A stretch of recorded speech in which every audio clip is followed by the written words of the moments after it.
प्रधानमंत्री नरेंद्र मोदी आज video conference के जरिए रोजगार मेले में सरकारी सेवाओं के लिए नवनियुक्त 71,000 युवाओं को नियुक्ति पत्र सौंपेंगे। इनमें से अकेले रेलवे विभाग के 50,000 नवनियुक्त कर्मी शामिल होंगे।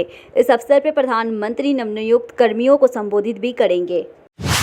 तमिलनाडु के मुख्यमंत्री एम.के. स्टालिन ने गैर बीजेपी शासित राज्यों से अपनी अपनी विधानसभाओं में प्रस्ताव पारित करके केंद्र सरकार से ये अनुरोध करने की अपील की है कि विधानमंडलों द्वारा पारित विधेयकों को मंजूरी देने को लेकर के राज्यपालों के लिए समय सीमा तय की जाए। उत्तर प्रदेश में निकाय चुनाव को लेकर के सियासी हलचल तेज हो चुकी है। राज्य में निकाय चुनाव में मेयर पद के लिए कांग्रेस ने प्रधानमंत्री नरेंद्र मोदी के गढ़ वाराणसी में अपने उम्मीदवार का ऐलान कर दिया है। हालांकि अभी तक समाजवादी पार्टी, बीजेपी और बसपा की ओर से प्रत्याशियों का ऐलान नहीं किया गया।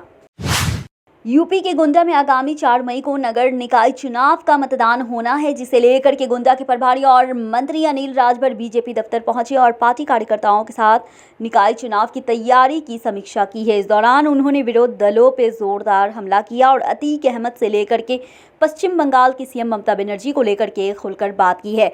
उन्होंने दावा किया है इस बार बीजेपी यूपी निकाय की सभी सीट और लोकसभा की 80 सीट पे भी जीत दर्ज करेगी।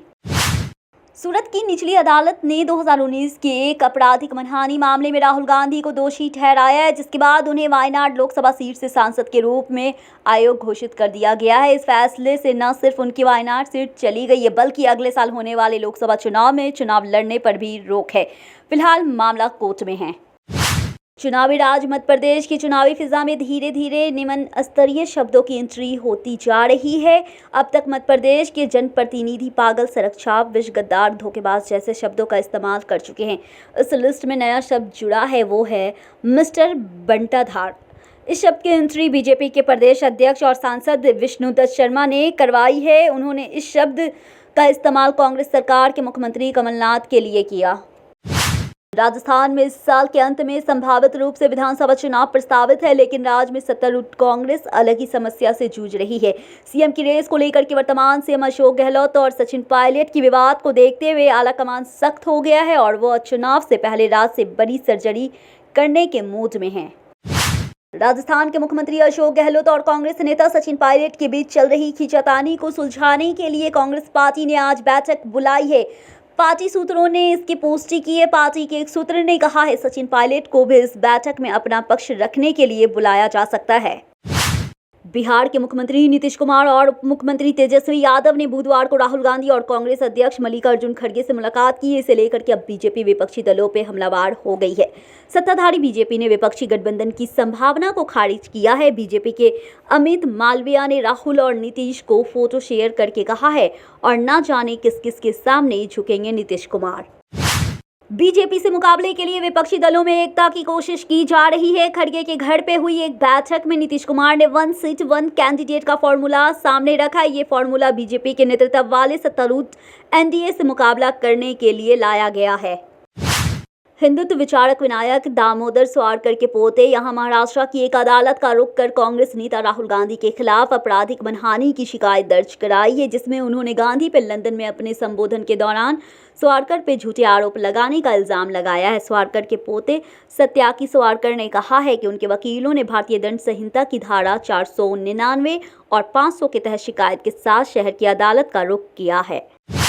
विदेश मंत्री एस जयशंकर ने कहा है कि युगांडा दौरे में जो इवेंट अहम रहे उनमें नेशनल फोर्सिंग साइट यूनिवर्सिटी के कैंपस का उद्घाटन और दूसरा सोलर वाटर पंप प्रोजेक्ट का निर्माण की शुरुआत कर रही है, जिससे युगांडा के 20 जिलों में करीब 5 लाख लोगों को पानी मिलेगा। सांसद अतीक अहमद को हर पेशी पे गुजरात की साबरमती जेल से उत्तर प्रदेश के प्रयागराज लाया गया है। 2 पुलिस वैन और 2 स्कॉट वाहनों पे 37 पुलिसकर्मी को उसे लाने के लिए गुजरात भेजा गया था। अतीक अहमद को गुजरात से लाकर प्रयागराज कोर्ट के सामने पेश करने की इस प्रक्रिया पे उत्तर प्रदेश सरकार की करीब 10 लाख रुपए खर्च हो चुकी। शासन ने कई जांच अधिकारी नियुक्त किए, लेकिन कोई ठोस परिणाम नहीं निकले। वर्ष 2019 में शासन ने पूर्व आईएएस डीके कोटैया को इस मामले में विस्तृत जांच करने की जिम्मेदारी दी। कोटैया ने इस दरमियान कई और जांच भी की। आखिरकार 4 साल बाद जांच पूरी कर ली गई। ताजनगरी आगरा में मेयर के लिए दौड़ शुरू हो गई है। भाजपा से टिकट लेने वाले की लंबी कतार। भाजपा से पूर्व विधायक हेमलता दिवाकर ने पर्चा खरीदा है, जिसके बाद इस दौड़ में शामिल अन्य भाजपा नेता की धड़कन बढ़ गई है। पंजाब के भटिंडा मिलिट्री स्टेशन पर फायरिंग के संदिग्ध 2 नकाबपोशों की तलाशी जारी है। सेना के मेजर ने इस मामले में एफआईआर दर्ज कराई है। एफआईआर में कुर्ता पैजामा, चेहरे पर नकाब लगाए 2 हमलावरों का जिक्र किया गया है। ये भी बताया गया है कि गायब हुई इंसास राइफल भी मिल गई है। पुलिस ने बताया है कि भटिंडा छबनी पुलिस थाने में भारतीय दंड संहिता की धारा 302 और सशस्त्र अधिनियम के तहत अज्ञात लोगों के खिलाफ प्राथमिकी दर्ज की गई। तृणमूल कांग्रेस के महासचिव अभिषेक बनर्जी ने केंद्र की बीजेपी नीति सरकार पर पिछले 9 वर्षों में सुशासन प्रदान करने की अपनी विफलताओं को छिपाने के लिए अयोध्या में राम मंदिर जैसी धार्मिक भावनाओं का इस्तेमाल करने का आरोप लगाया है। उन्होंने आरोप लगाया कि केंद्र मनरेगा कोष को अटका रहा है ताकि राज्य सरकार को धन की कमी का सामना करना पड़े। आयकर विभाग ने गैंगस्टर से नेता बने मुख्तार अंसारी की उत्तर प्रदेश और अन्य स्थानों पर करीब 2 दर्जन बेनामी संपत्ति का पता लगाया है, जिनका कुल कीमत करीब 127 करोड़ रुपए है। सूत्रों ने ये जानकारी दी है। हिमाचल प्रदेश में शराब सप्लाई के लिए सख्त नियम लागू हो गए हैं। सीसीटीवी कैमरे में नहीं लगने वाली शराब फैक्ट्री को 15 अप्रैल तक सप्लाई परमिट नहीं मिलेंगे। कैमरे नहीं लगाने वाली शराब फैक्ट्रियों प्रदेश में शराब बोतलों की सप्लाई नहीं कर सकेगी। तस्करी रोकने के लिए कर एवं आबकारी विभाग ने प्रदेश में ट्रैक एंड ट्रेस सिस्टम लागू कर दिया। भोजपुरी अभिनेत्री आकांक्षा दुबे की मौत के मामले में पुलिस ने समर सिंह के बाद उसके दोस्त संजय सिंह को भी गिरफ्तार कर लिया है। क्राइम ब्रांच और सारनाथ थाने की पुलिस की संयुक्त टीम ने उसे वाराणसी से पकड़ा। शाहजहांपुर में ट्रांसपोर्ट कंपनी के मैनेजर शिवम जौहरी को गोदाम में बांधकर पीट के हत्या कर दी गई है। घटना का एक वीडियो वायरल हुआ है, जिसमें शिवम को गोदाम में बांध के डंडे से पीटा जा रहा है। थाना सदर बाजार पुलिस ने शिवम के पिता की तहरीर पे व्यापारी नेता नीरज गुप्ता और ट्रांसपोर्ट कंपनी के मालिक बनकिम सूरी समेत 7 लोगों के खिलाफ हत्या का रिपोर्ट दर्ज किया है। पुलिस ने इस मामले में ट्रांसपोर्ट समेत 6 लोगों को हिरासत में ले लिया। जिसको कुख्यात बदमाश आदित्य राणा को बिजनौर पुलिस ने मुठभेड़ में ढेर कर दिया है। बरेली एसटीएफ उसकी परछाई तक पहुंचने में भी नाकाम रही। राणा पिछले साल शाहजहांपुर से पेशी से लौटते वक्त रेड चिल्ली रेस्टोरेंट से फरार हो गया था। एडीजी व आईजी बरेली की संस्तुति पे डीजीपी ने उस पर 2.5 लाख का इनाम घोषित किया था। विपक्ष के नेता अजित पवार ने बुधवार को सह्याद्री गेस्ट हाउस में महाराष्ट्र के सीएम एकनाथ शिंदे और डिप्टी सीएम देवेंद्र फडणवीस से मुलाकात की है। करीब 1 घंटे हुई तीनों के बीच मुलाकात के बाद महाराष्ट्र की राजनीति में चर्चाओं का बाजार गर्म हो गया। वहीं राउत ने मीडिया से बातचीत में कहा है, हालिया बयान में महाराष्ट्र में विपक्षी चिंताओं का उजागर भी कर दिया है। उन्होंने कहा है कि अजित पवार को भविष्य राकांपा में भी उज्जवल है और शायद वे भाजपा में शामिल ना हों। दिल की बीमारी से जूझ रही एक मासूम बच्ची के लिए छिंदवाड़ा एसडीएम एक फरिश्ता बन के सामने आए हैं। उन्होंने दरिया दिल दिखाते हुए बच्ची को खुद के खर्च पे एम्बुलेंस और ऑक्सीजन की व्यवस्था कर इलाज के लिए रायपुर भेजा।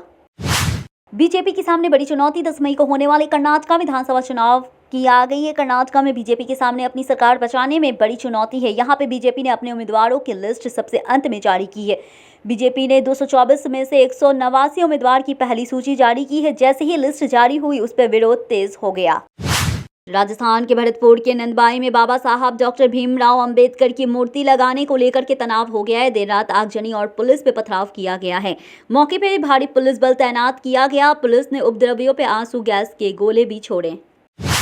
महाराजा सूरजमल जाट की मूर्ति बरौना मोड़ पे नहीं लगाने के पिता विश्वेंद्र सिंह के फैसले के बाद उन्हीं के बेटा अनुरोध सिंह के विरोध में उतर आए हैं। अनुरोध सिंह ने ट्वीट करके लिखा है, आज जिस तरह से महाराजा सूरजमल जी और जाट सरदारी की अपमान हुआ है वो शर्मनाक है। मैं किसी पार्टी या राजनीति में नहीं हूँ, ये सदैव अपने समाज के साथ हूँ और रहूँगा हमेशा।